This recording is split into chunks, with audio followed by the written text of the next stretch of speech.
Ensonga z'ekisaawe zigenda teeka Barrister Timo mu kkomera era bamusabye weetonde. Bebekulu avuddeyo n'amugamba kola akatambi mu bunnambiro nga weetondera abantu. Lwaki wakoze kano akatambi ng'alinga amunenya enti nno. Barrister Timo okuvayo n'ayogera ku biki ebigenda maaso ku kisaawe mu ggwanga lyaffe lino erya Uganda yakoze ensobi. Era nga Bebekulu avuddeyo n'ayogera ebigambo bingi nnyo teekako n'okumuwa warning. N'amugamba mmwe buvubukavubuka mmwe muvayo ne mukola obutambi nga temusabye n'abantu lukusa. Temusabye bakulembeze bulukusa mumala gwogera bwogezi olw'okubanga muyina amasimu. Kaakati nno wootakola katambi kwetonda ogenda kufuna ebizibu.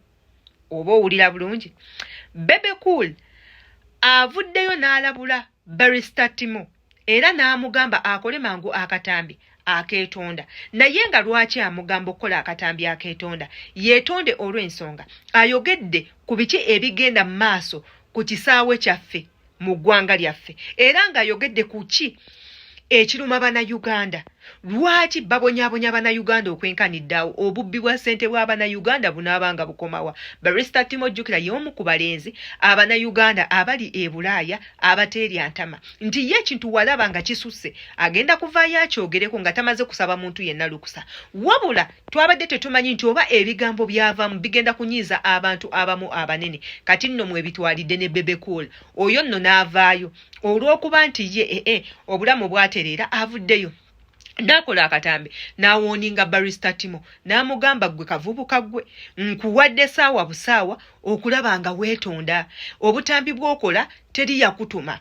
Toyina na nsonga lwaki obukola. Oli mu kwonoona eggwanga lyaffe oyonoona ekitiibwa ky'abakulembeze abakulembera eggwanga lyo. Lwaki temutya abantu? Yenze Sheila Adita ngenda kubanga mbateerawo akatambi aka Barrister Timo ng'ali mu kuwasiganya ebigambo ne Bebekulu beevuma bubi nnyo. Wabula ng'ate sinnaba kateekayo wa subscribinze ate ne basubscribinga ntiddemu ekintu kimu nti obutambi bunene obugenda kubanga bukuyitako ate nga obwetaaga oba oyagala oba toyagala.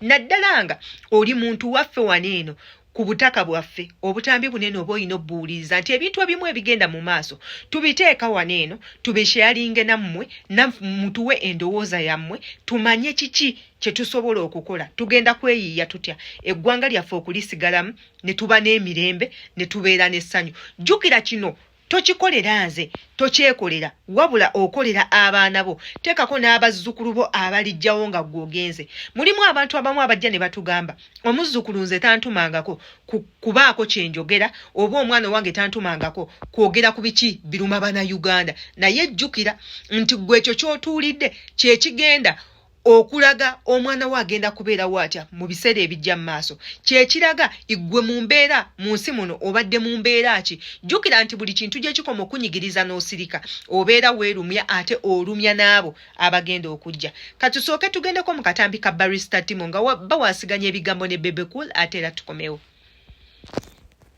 Era Barrister Timo njagala weetondere eggwanga lino. Buli yabadde avuma Uganda Airlines nsaba weetonde kuba mwakoseza obusiru bwe sirabangako. Bw'atyo Bebekulu ne mutabani we Barrister Timo bwe batyo bwe beetwala bwe batyo bwe beevuma era nga beeri bubi nnyo. Barrister Timo ono nze ndi kusaidiye olw'ensonga mwana nze ndi muvubuka maani nze ndi muvubuka nze muntu agenda okukera ku makya ntondewo ekitonde ekirala kubanga ndi mukyala endi maama iffe tutondawo butonzi. Bwe tugamba nti nno ono omwana sigenda muleeta mu nsi tagenda kubeerawo ne wooba oyagala. Kati y'ensonga lwaki nina okubeera ku saidi ya Barrister Timo. Mbeera ku saidi ya Barrister Timo ng'omukyala kye kisooka. Mbeera ku saidi ya Barrister Timo kuba nze omu ku Bannayuganda abali wansi abanyigirizibwa mu ngeri y'omu oba endala. Njagala mukkiriza nange nze wano wendi si we nnina okubeera nti yes abasinga mu ndabye ngenze kubyeyo imbikubye naye weebuuza ku kyeyo najjayo ki gwe tobeera kaawo n'okyebuuza n'ogamba ono omuwala abadde ku kyeyo ebbanga naye ku kyeyo yajjayo ki. Tekikujjirangako nkukutte nkimanyi nti nno kikujjira era nkimanyi weebuuza nnyo naawe oyagala nkulage ku biki bye najja ku kyeyo. Naye obadde okimanyi nti nno ku kyeyo eyo gye tubeera ssente ze tukola tuzigabana n'abataka abasigala wana ate nga bo tebagenzeyo okubikuba tuzigabana n'abakulembeze abaffe abakulembera eggwanga lino nti buli ssente z'okola bagenda kubanga bazitemako bw'okola emitwalo 8 ogenda kufuna emitwalo 7 ng'emitwalo 10 ogisaasaanyiza mu ggwanga osasudde by'otalina kusasula osasudde gwe okubeerawo okwo osasudde okubeerawo kw'abaana bo osasudde n'ennyumba gy'osulamu teekako n'ebintu ebirala naye nga obisasulidde naye nga tobikozesa kansuubire nti tutegeerekese bulungi nti obeera mu ggwanga nga buli kimu ekirimu ogenda kukisasula naye ate nga yadde otuuseeko ekizibu ebyo by'osasulira togenda kubifuna lwaki njogedde bwentyo nti tuyina ssente ze tusasula ne zidda mu ggwanga lyaffe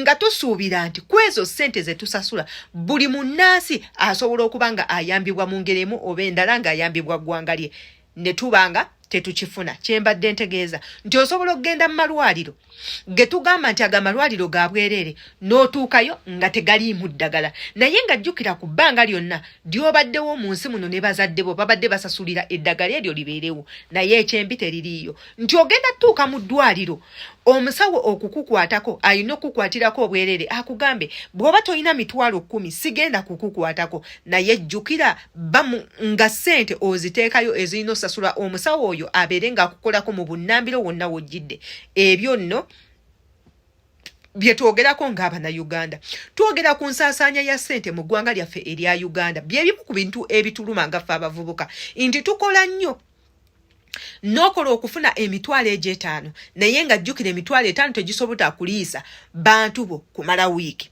nti era emitwalo 5 tegikyalina makulu obanga akutte omutwalo ate w'okwata omutwalo obanga akutte 1000 oba nsuubira mu kitegeera kati mmwe abali e Bulaaya ku ssente ze musindika kwolabira nti ssente mmeka z'ofuna ng'otuuse wano kyekyo kye tugamba nti olina okubeera ku sayidi ya muvubuka munno ayogera ku ebyo ebikuluma yadde nga tebinnakuluma ssaawa zino biri kuluma gye bujjeeyo mu maaso kyova olaba nze ndi ku nsonga y'ono mwana sigenda kubeera ku nsonga ya Bebekulu eyatuuka gy'alaga nti ye asobola okusigala ewaka mu nnyumba ye n'asigala ng'afuna ssente ne zituula ku akawunti ye nga tazikoleredde wabula nga bamuwadde bubi nga kasiimo ate gwe kyotasobola kati wobeera ku sayidi oyo omuntu nga bw'atyo atalina kyakufiirwa kuba buli kimu kyayagala akiyina embeera sikutegera abavubuka muyimukireemu bwe mulaba ng'omuntu omu avuddeyo n'ayogera ku bintu ebiruma Abannayuganda tobibikka tosaakaanya kwatagana n'oyo omuntu naawe obeeko ky'oyogera tomanye ekintu kye tulwanirira